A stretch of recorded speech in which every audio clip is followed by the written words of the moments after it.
Welcome to Hood Champion Boxing and Sports. In boxing, you find a way to win or you find a way to lose.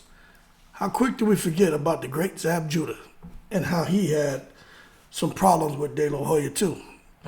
Did y'all forget about that?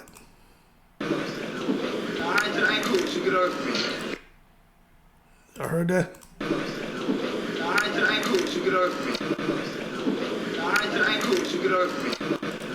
Zab Judah was not trying to hear anything that Oscar De La Hoya was trying to say. I ain't cool, so get off me.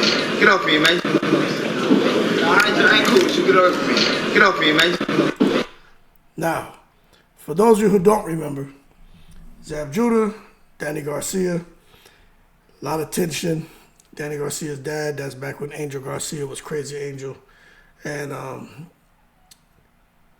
he was just, inciting problems, damn near riots.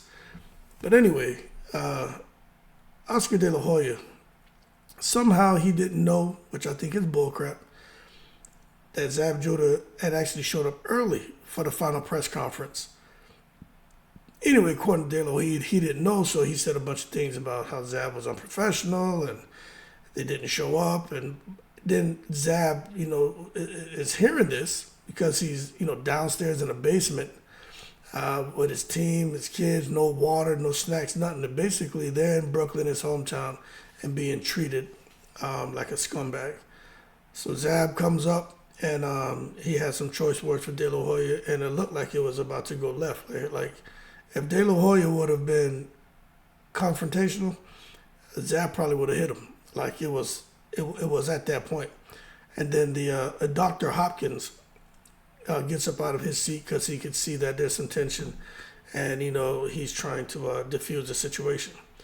But the reason why I bring this up is because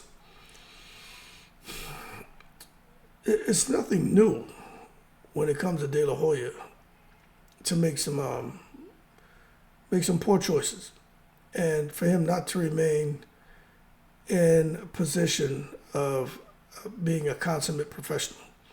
He tends to say some things and make some decisions that seem to backfire on him. Now, if he would have been properly informed, or at least try to contact Zab Judah, contact somebody before he got on there and just made assumptions that Zab was unprofessional and how Zab, he's thinking Zab just didn't want to show up to the press conference. Before he did that, he should have at least done his due diligence to try to be properly informed, so when he did get up there and speak, he actually was able to speak accurately, which he didn't. Everything he said was off beam. But long story short, I'm doing this video because I see there's some people who are defending Oscar De La Hoya and they're blaming Ryan Garcia. And there was a couple of people like Oscar De La Hoya, he does videos all over. He's a good guy, he takes care of his people. It's all Ryan Garcia. Ryan Garcia just wants to leave Golden Boy. And to that, I got to say, hold your horses. Let's not take it to the stupid. Ryan Garcia, you could tell Ryan Garcia wanted to be with Golden Boy. When he was there with Canelo and his team, Ryan Garcia was shouting out, "Viva Mexico" at the end of fights, and all kind of shit was going on. But what happened is the money wasn't right. De La Hoya was, you know how it is with this boxing, man. These promoters, if they can get over on you, they will. And Ryan Garcia just wasn't trying to hear that. You know what I'm saying? He wasn't trying to hear that. So him and De La Hoya had to, they had to figure it out with the quickness. And then you see what's going on now, more issues. But what I'm saying, I say all that to say this, is it didn't just start. You know what I mean? De La Hoya, people, look, De La Hoya had a lot of fighters. And you always hear the thing of De La Hoya, he doesn't promote black fighters. Look, he had all them guys over there at one point in time.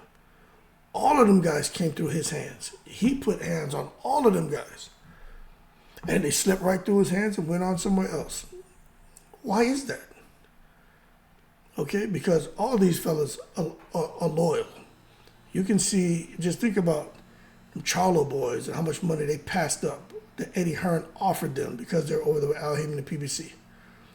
I think it was Jamal was offered like $7-8 million to fight Andre. Turned it down.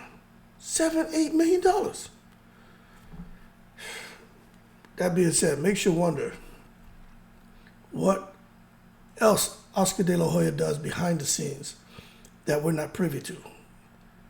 But at the end of the day, Zab Judah was mistreated as well. Didn't like some of the crap going on there with De La Hoya. And what this shows me is De La Hoya, there's a pattern there when it comes to De La Hoya. And, just not really thinking through things before he speaks. But, someone chimed in the comments and said, hey, you shouldn't give De La Hoya a hard time because he's a crackhead. And I'm like, I don't know if the man's smoking crack. I know he was, taking a little chill pill. But if he's over there, rocking up, beaming up to Scotty, I don't know if he's out there on the Star Trek. But I know he was hitting a little chill pill, all right? But at the end of the day, De La Hoya, Golden Boy, I think they can continue to do well in boxing, but I think when it comes to Ryan Garcia, that chap, that's it, man. That's a wrap. Chapter's come to an end.